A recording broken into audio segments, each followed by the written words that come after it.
South Delhi के शाहीन बाग में जो अतिक्रमण हटाने का अभियान चल रहा है, उसके खिलाफ सीपीआईएम की दायर सुप्रीम कोर्ट में याचिका खारिज हो गई है। सुप्रीम कोर्ट ने फटकार लगाते हुए यह भी पूछा कि इस मामले में पीड़ितों की जगह राजनीतिक दलों ने अदालत का दरवाजा क्यों खटखटाया है। बता दें कि दक्षिण दिल्ली में अवैध निर्माण के खिलाफ जो कार्रवाई एमसीडी कर रही है, उसको रोकने के लिए भारतीय कम्युनिस्ट पार्टी मार्क्सवादी यानी सीपीआईएम ने सुप्रीम कोर्ट में याचिका दाखिल की थी। साउथ एमसीडी में अतिक्रमण हटाने की कार्रवाई पर सुप्रीम कोर्ट में आज दोपहर में सुनवाई हुई।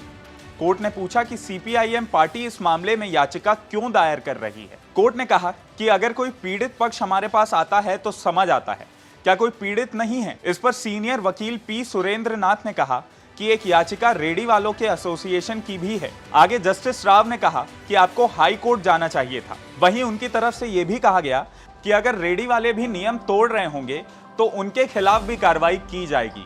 कोर्ट ने कहा कि जहांगीरपुरी में हम लोगों ने इसलिए दखल दिया था क्योंकि इमारतों को गिराया जा रहा था। रेडी पटरी वाले सड़क पर सामान बेचते हैं, अगर दुकानों को नुकसान हो रहा है तो उनको कोर्ट आना चाहिए था, रेडी पटरी वाले क्यों आए।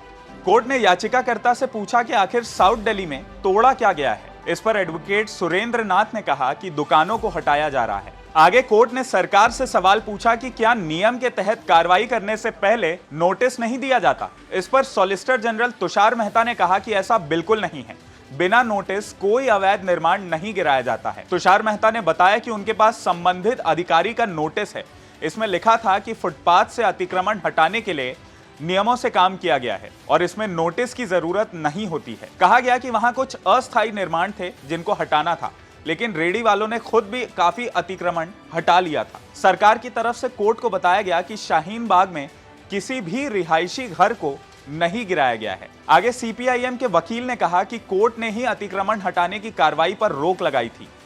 इस पर सुप्रीम कोर्ट ने कहा कि हमने देश में अतिक्रमण के खिलाफ चल रही हर कार्रवाई को नहीं रोका है।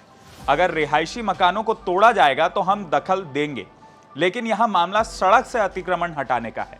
दूसरी तरफ शाहीन बाग में जो बुलडोजर गया था वो बेरंग ही लौट आया, उसको कार्रवाई करने नहीं दी गई। साउथ एमसीडी के प्लान के मुताबिक आज शाहीन बाग में अतिक्रमण हटाया जाना था। बुलडोजर वहां सुबह 11 बजे पहुंचा भी, लेकिन उसे बेरंग लौटना पड़ा। शाहीन बाग में एमसीडी के एक्शन का भारी विरोध हुआ। वहां एमसीडी ने सिर्फ एक घर के आगे खड़ी लोहे की रॉड्स को हटाया जो कि शैटरिंग के काम के लिए लगी थी।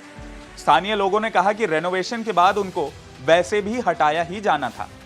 दिल्ली में करीब 2 साल पहले नागरिकता कानून के खिलाफ प्रदर्शन से देश भर में सुर्खियों में आया शाहीन बाग आज फिर से हल्ले और हंगामे के दौर में पहुंच गया है। वजह है एमसीडी का बुलडोजर। इसके लिए एमसीडी के बुलडोजर जैसे ही शाहीन बाग पहुंचे, हंगामा शुरू हो गया।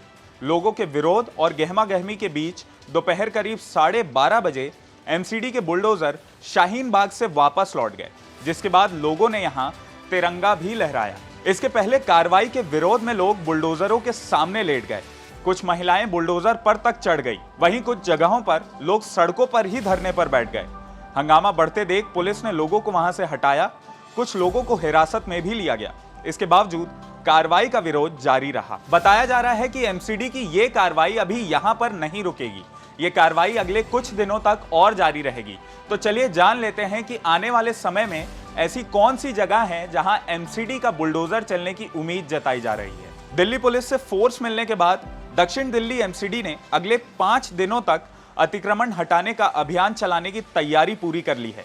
इसके मुताबिक आज यानी 9 मई को दिल्ली के शाहीन बाग इलाके में अतिक्रमण और अवैध निर्माण के खिलाफ कार्रवाई की जाएगी, जिसके बाद 10 मई को एनएफसी बोधि धर्म मंदिर गुरुद्वारा रोड पर कार्रवाई होगी। 11 मई को मेहरचंद मार्केट, लोधी कॉलोनी, साई मंदिर और जेएलएन मेट्रो स्टेशन पर यह कार्रवाई की जाएगी। तो वहीं 12 मई को इस्कॉन मंदिर, धीरसेन मार्ग और कालका देवी मार्ग पर यह कार्रवाई की जाएगी। इसके बाद 13 मई को खाड़ा कॉलोनी नियर कालिंदी कुंज के पास यह कार्रवाई होगी। अब देखना होगा कि क्या एमसीडी अपनी बुलडोजर वाली कार्रवाई को आगे की जगहों में भी कैरी ऑन कर पाती है या वहां भी विरोध के चलते बुलडोजर को वापस लौटना पड़ेगा। आज के लिए इस वीडियो में इतना ही। अगर इस पूरे सब्जेक्ट पर, इस पूरे मामले पर आपकी कोई राय है तो आप हमें नीचे कमेंट करके जरूर बताएं। अगर आपको ये वीडियो पसंद आया हो तो इसे लाइक और शेयर करना ना भूलें और IBC 24 के YouTube चैनल खबर विभाग को जरूर सब्सक्राइब करें। नमस्कार।